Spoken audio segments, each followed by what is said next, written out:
In this video I wanted to test starting from the back of the grid without a qualifying lap, and you'd think that top 5 finish would be out of reach, but that's exactly what made this race so interesting, because sometimes racing isn't about being the fastest driver on every lap, it's about staying consistent, and in this case literally surviving a track where one mistake, especially sort of everyone's favorite chicane, can ruin everything.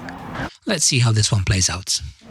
First lap, pretty much going to stick in the back, trying to catch up to the pack, and we won't be able to make any overtakes until of course our favorite part of the track, which is left chicane, and that is exactly where we're going to have our first victim.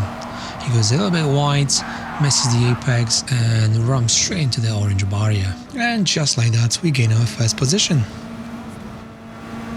Let's jump one lap ahead to our favorite spot. It's going to be a common theme in this video.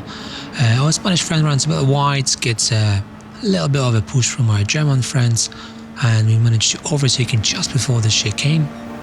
Meanwhile, up in the front, once again the death chicane takes another victim, and boom, just like that, position number 12. We were hoping to get another one over here, but while I was trying to overtake him, get a little bit of a bump from behind from the Ferrari driver, and I thought I was going to crash there for a moment, but we still managed to keep our position. Couple of corners before the death chicane, we managed to get a bit of a better exit than the driver in Genesis. We go side by side, and he decides to go a bit defensive, covers the middle. We try to take it wide, and we do an old switcheroo, manage to get a better exit than him, and we jump another position. Podium, here I come. Up in the front we have a same old story, different lap.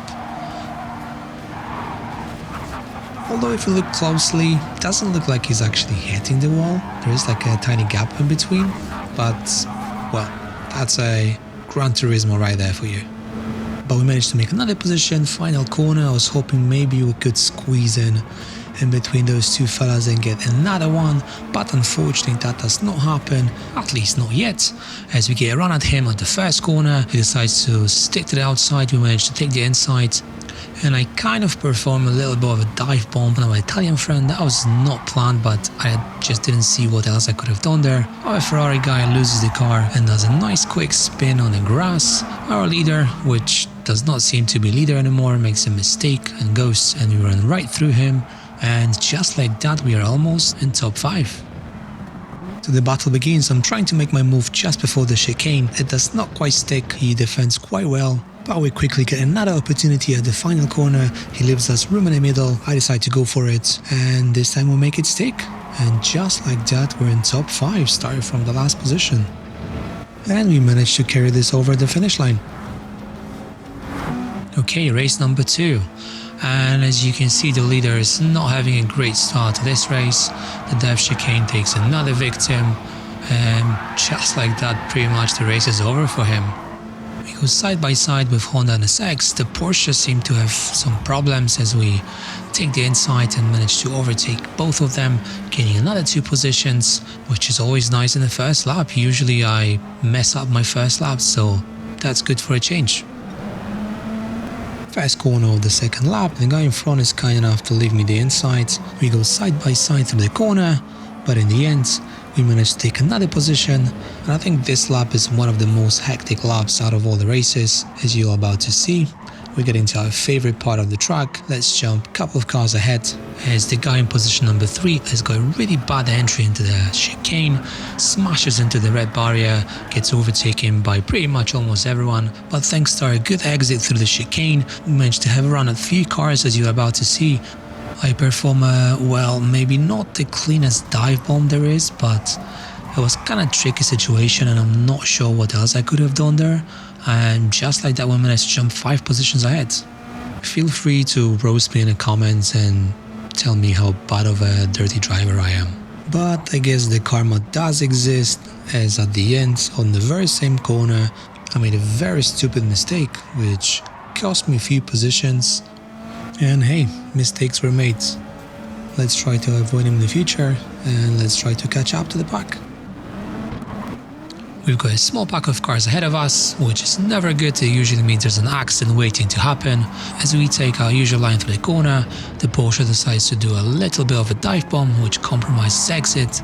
We perform a classic switcheroo, and once again we gain 3 positions, which obviously is not as good as our 3rd position that we had before, but there's still some time, so maybe we can jump to the podium again.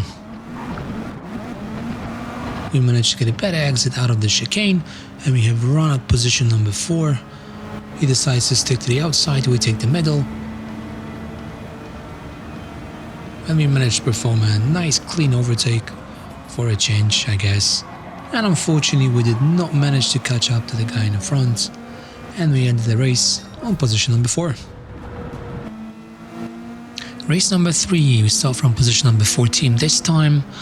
As you can see, that Henza really dominates top speed in here, as the guy in Nissan GT-R just does not really stand a chance and straight. We managed to fight him off and take position from him on his first corner, but that is going to be short-lived as the German behind us decides to invade my personal space and pushes me off the track.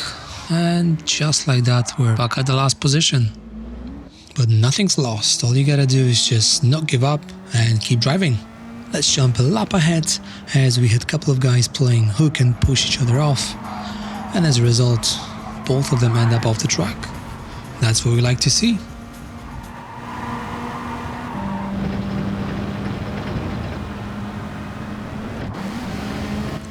And what's a better place to overtake than a chicane?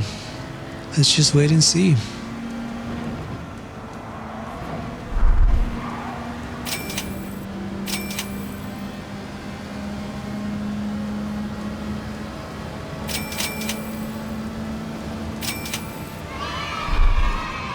Always nice to grab some freebies, but let's jump a couple of laps ahead where I make a stupid mistake on the first corner, which is nothing new to me. I run a little bit wide, and that's led the guy behind me just to essentially get a freebie himself.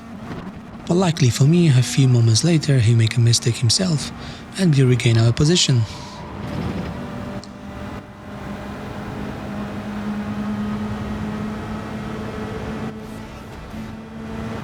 We are on the final lap. Of course I made a couple of mistakes before and that allowed the cars behind me to catch up, and as you can see I make another mistake, get overtaken by both of them.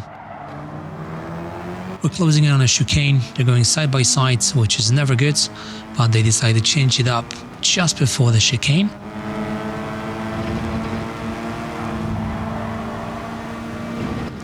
The Spanish guy makes a small mistake and hits a bit of a wall, and that causes the German guy to slam into back of him, which essentially causes both of them to slow down. That allows me to take the inside. We managed to stick it and perform a successful overtake. Well, I was happy finishing 7th. Some guy, not sure exactly what happened, he just kind of slowed down, and just like that we're in position number 6. Okay, here we go, final race. First couple of corners, no drama, but by the 4th corner we managed to take a couple of positions, which is always awesome during the first lap. And as we are approaching the chicane, the guy in Citroën sends it a bit too wide, and classic move, smashes right into the orange barrier. But hey, what can you do? This is the way to gain positions in this track, I guess. Let's move forward a little bit. There seems to be some beef between the Porsche and the driver from the UK. They almost turned to each other for a kiss.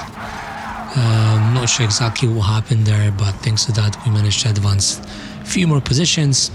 Jumping a bit forward, make a move on a Spanish guy, but it does not quite stick. He managed to have a little bit better exit.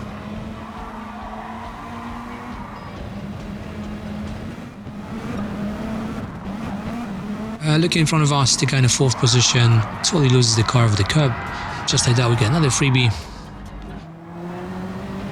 Jump a lap ahead. As we approach the final corner, I make a move on him on the very same corner. Once again, this time I make it stick, and we manage to take another position.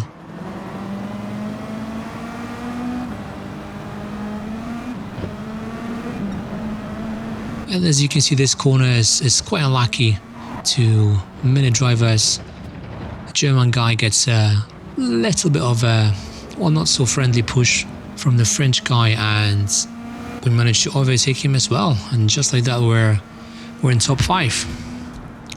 As we're on the final lap, we're going to try to chase the Frenchman. Hopefully maybe we can get another position. As you can see, he makes a mistake here. Not sure exactly what happened there. Either he had a damage or he just wanted to wait for the guy behind that he pushed off. I really don't know. And that's pretty much it. We made it to the finish line, got through the chicane without any more drama, and brought it home in P5. I think the biggest takeaway from these races is that you don't always have to be the fastest driver on a track to get great results and grow your driver's rating, you know. Starting all the way back from P15 or P16, the key was staying consistent, staying patient, and avoiding costly mistakes. You can't drive on the limit every single lap, especially on a track like this, where one mistake through the chicane can end your race instantly. And sometimes being smart and consistent and just letting the guy literally overtake you is what moves you forwards. If you made it all the way to the end, thank you so much for watching. I really appreciate it.